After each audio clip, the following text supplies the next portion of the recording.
बहुत समय पहले एक घने जंगल के पास एक गरीब शिकारी रहता था। उसका जीवन कठिन था। वो रोज जंगल में जाकर शिकार करता और उसी से अपने परिवार का पेट भरता।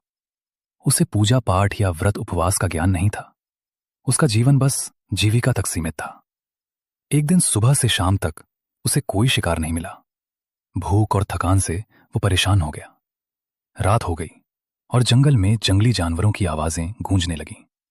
अपनी सुरक्षा के लिए वो पास के एक पेड़ पर चढ़ गया। वो पेड़ बेल का था।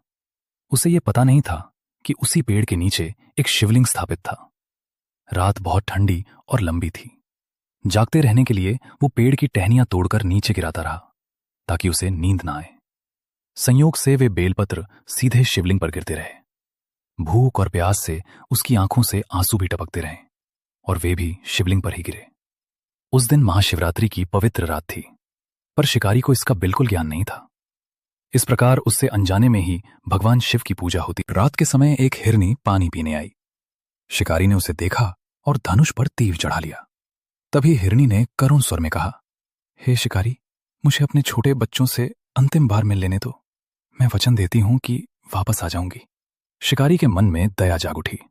उसने उसे जाने दिया। कुछ समय बाद दूसरी हिरनी आई। उसने भी वही प्रार्थना की। शिकारी ने उसे भी छोड़ दिया। फिर एक हिरण आया जिसने भी अपने परिवार से मिलने की अनुमति मांगी। अब तक शिकारी का हृदय बदलने लगा था। उसने उसे भी जाने दिया।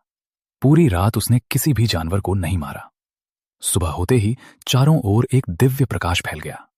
भगवान शिव स्वयं प्रकट हुए। उन्होंने कहा, हे शिकारी, तुमने पूरी रात उपवास रखा, बेलपत्र अर्पित किए और करुणा का भाव दिखाया।